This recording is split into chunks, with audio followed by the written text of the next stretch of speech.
Bonjour à toutes et à tous et bienvenue dans cette nouvelle vidéo. Comme chaque fin de mois, nous faisons le point sur les sorties du mois suivant. Je vous donne ma sélection selon mes goûts personnels, ce qui a retenu mon attention sur les sorties du mois d'après et donc là du mois de mai 2022.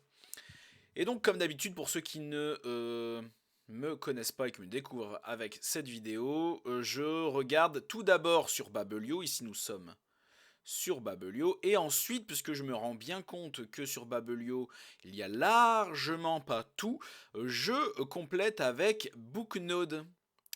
Voilà, Booknode, qui est somme toute très complet, je trouve. Et donc, je lance comme d'habitude un appel. Si jamais vous connaissez un site qui regroupe vraiment toutes les sorties, qui serait plus pratique pour moi pour faire ce genre de vidéo, n'hésitez pas à venir m'en informer en commentaire ou en DM sur Instagram. Je suis preneur. Merci d'avance. Donc évidemment, je vous montre ce qui a retenu mon attention à moi selon mes goûts personnels, donc plus typé polar thriller.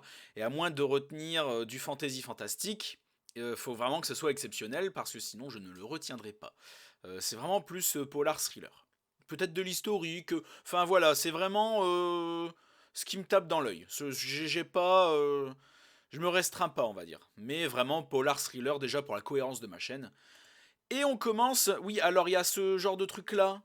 Vous voyez, je fais le tour de ma souris, alors qui apparaît, je suis désolé, je sais pas ce que c'est, donc va falloir faire avec.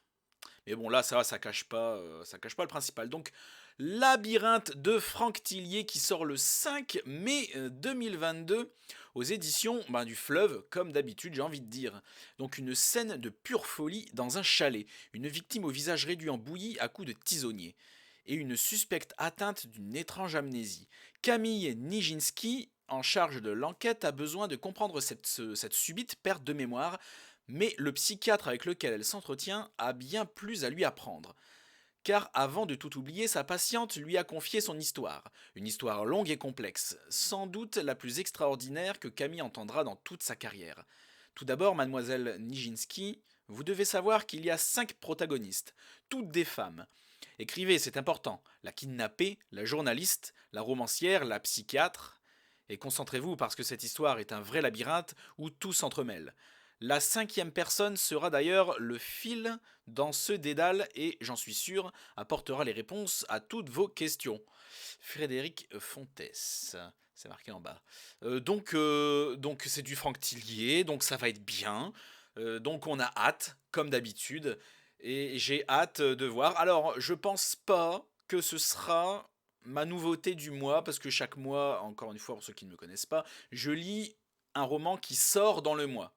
C'est pas que je me force, mais j'essaie de faire une nouveauté, mais qui me parle. Voilà, je vais pas me forcer. S'il y a rien qui me parle dans ce que je propose, si j'ai pas envie, je le ferai pas. Là, bon, Labyrinthe me tente énormément, mais il y a une autre nouveauté.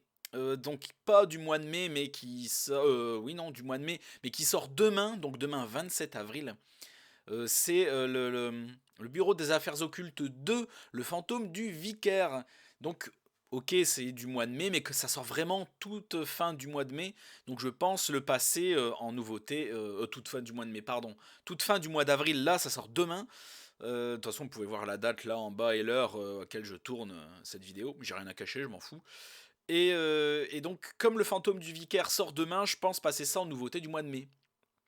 Et à moins vraiment que ce mois-ci je sorte pas de livre de ma palle et que je vous fasse Labyrinthe. Si vous voulez vraiment que mon avis sur Labyrinthe, en tout cas mon avis, enfin un avis, hein, le mien pas forcément plus qu'un autre, donc sur Labyrinthe, dites-le moi en commentaire et je le lirai également. Je verrai si je peux le caler dans ce que j'ai prévu de faire pour le mois de mai.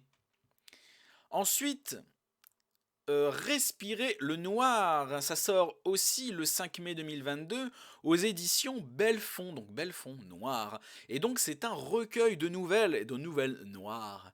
Donc regardez ces noms. Barbara Abel, R.J. Laurie, Adeline Dieudonné, Hervé Comer, Jérôme Loubry, Franck Bouys, Vincent, je ne sais pas comment ça se prononce, oui, oui, oui, Karine Guébel, Christelle Duchamp, Sophie Loubière, François-Xavier Dillard. Je connais les 3 quarts de ces noms, si c'est pas tous. Ce sont d'excellents noms. Voilà, réputés, renommés. Donc ça promet d'être de la nouvelle qui envoie du pâté, ma bonne dame. Donc voyons un peu ça. L'angoisse à plein poumon, Barbara Abel, Franck Bouis et tous ceux que je viens de vous nommer. Ces auteurs prestigieux, maîtres incontestés du frisson, nous entraînent dans une exploration sensorielle inédite autour de l'odorat. Donc la thématique apparemment ce sera l'odorat. Parce que oui, respirer le noir finalement. 12 nouvelles originales, singulières et surprenantes, pour autant de voyages olfactifs à la découverte de mondes connus ou futuristes, de personnages terrifiants ou terriblement humains. 12 expériences sensorielles qui vous marqueront durablement de leurs effluves. Retenez votre souffle et laissez vos sens vous guider dans le noir. Je suis très embêté. Je suis très embêté parce que j'ai très envie de lire ça aussi. J'ai très envie. J'ai très envie. J'ai très envie. Voilà. Donc déjà, va y avoir le fantôme du vicaire, ça c'est sûr, comme je le disais, de Éric Foissier. J'ai fait la vidéo en juillet, je crois, dernier, juillet 2021. J'ai fait une excellente chronique dessus, extrêmement positive, qui m'a rapporté plusieurs centaines de vues et qui en fait encore plus de 6 mois, 7-10 mois même après. Donc ça c'est sûr, je vais pas rater le Jérôme Loubry, le Éric Foissier. J'avais dit, ouais, alors, à moins vraiment que vous insistiez comme des malades pour que je lise le Franck Tillier en plus du Bureau des Affaires Occultes 2, je vais plutôt pencher pour ça. Alors n'hésitez pas à me donner vos avis dans les commentaires, je vous écouterai. N'hésitez pas à me dire si vous préférez que je lise Respirer le noir ou Labyrinthe de Franck Tillier. Mais franchement, aidez-moi parce que j'ai très envie de lire les deux, mais mon cœur balance plus pour Respirer le noir. Parce que c'est des nouvelles, ça se lit vite, il y a plein d'auteurs différents, on peut retrouver leurs pattes et tout, ça peut être trop bien. Mais enfin, je vais passer à la suite, je veux pas que la vidéo dure trop longtemps. Alors ce mois-ci, il n'y a pas grand-chose qui a retenu vraiment mon attention. J'ai retenu, donc les 2 premiers, bon, ont grandement retenu mon attention, mais celui-là, c'est vraiment par désespoir de cause, parce que c'est pas que je trouve ça pas bien, mais c'est que pas, voilà, je l'aurais pas annoncé s'il y avait, j'avais eu pardon autre chose à me mettre sous la dent. Donc de Mo Heider, Théo Claire, je sais pas pourquoi c'est marqué ça. Donc le livre du désert. Donc ils savent même pas où classer ce genre de trucs. Donc ils sont 13, originaires des 4 coins du monde, et bien qu'issus de milieux différents, ils forment une famille, les sensitives. Ensemble, ces hommes, femmes et enfants parcourent le cirque, vaste désert dont ils sont prisonniers, à la recherche du Sark-Pont, leur porte de sortie. Ils n'ont pour cela que 12 chances, et leur temps est compté. Dans un environnement hostile où des créatures assoiffées de sang sillonnent les nuits grises, leur quête peut s'avérer fatale. Quelque part en Virginie, une adolescente tourmentée, obsédée par les déserts et les phénomènes météorologiques, est soudain victime d'hallucinations. Quand un concepteur de logiciel rencontré en ligne lui confie qu'il souffre des mêmes symptômes, Mackenzie en vient à penser que ses parents lui cachent quelque chose. Donc voilà, ça ferait un bon film ou une bonne série, mais c'est pas le genre de truc que je lirais. Je le sors parce que voilà, c'est aux presses de la Cité, ça sort le 19 mai. C'est pas mon délire. J'irai le voir au ciné si un truc comme ça sort, incontestablement. Ça a l'air intéressant, mais à voir. Je pense que je me ferai chier en le lisant. Mais enfin, après, si vous connaissez cet auteur et tout, voilà, moi c'est pas mon truc, je le montre parce que je pense que ça va plaire. Je pense en entendre parler beaucoup sur Booksta et sur Booktube prochainement. Mais enfin, voilà. Au suivant, celle alors de Jussi Alder Olsen, évidemment, on peut pas passer à côté de cet auteur. Donc c'est très connu, elle en sort un tous les ans si je ne dis pas de bêtises, en tout cas je vois très souvent passer cet auteur-là. Les enquêtes du département 5 tomes 9, donc c'est voilà, très productif. Alors que le département 5 traverse une sale période, le suicide d'une femme oblige l'équipe de Karl Mork à replonger dans une affaire non résolue de 1988. Alors j'ai jamais lu cet auteur-là, je vous le montre parce que c'est très connu, qu'il y a de grandes chances que je m'y mette par la suite, mais c'est pas ma priorité. Voilà. Donc celle aux éditions Albin Michel le 25 mai. Voilà, 2022. Donc je sais que ça a son public et tout, c'est pour ça que je montre. On va passer, voilà, 4 seulement sur Babelio et 2 sur Booknode. Donc on va passer sur Booknode. Alors, Les Exfiltrés de Berlin de Harald Gilbers, donc aux éditions Kalman Levy, donc Kalman Levy Noir. Ça sort le 5 mai 2022. Alors, je vais vous lire ça rapidement. Oppenheimer, seul face à l'évasion nazie. Berlin 1947.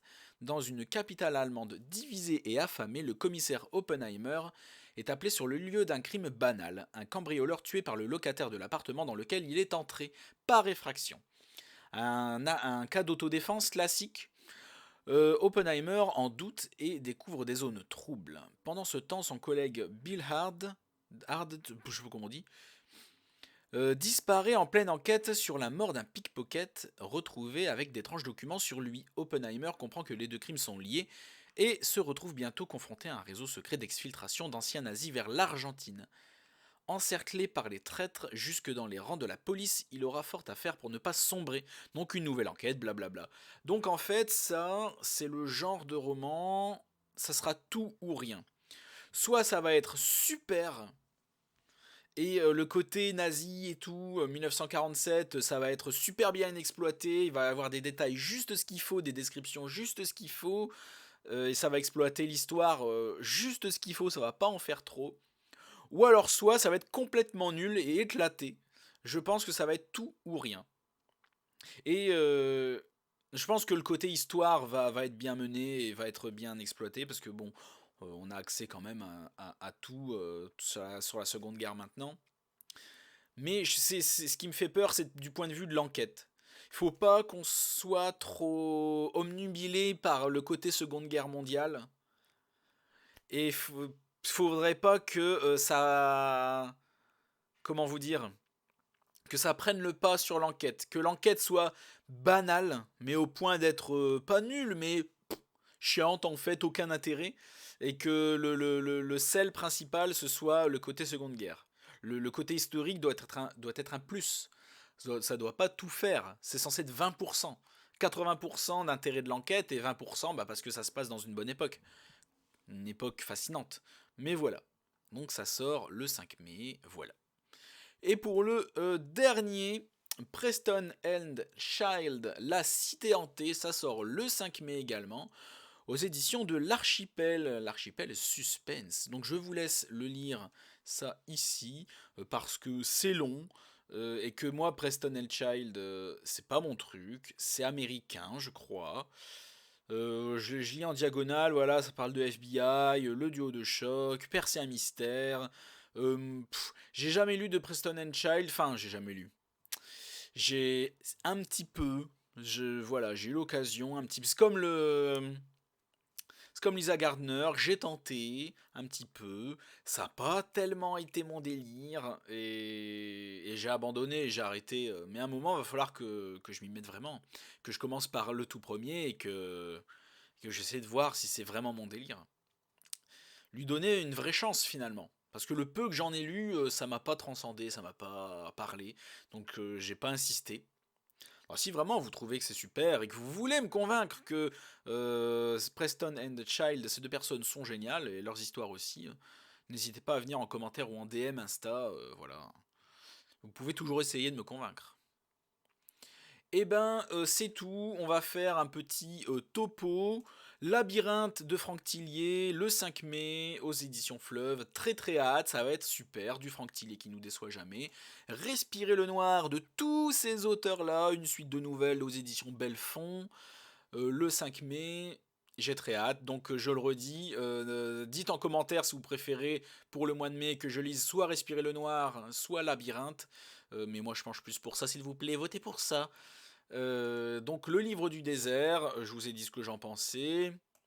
Celle de Jussi Olsen, on peut pas y échapper.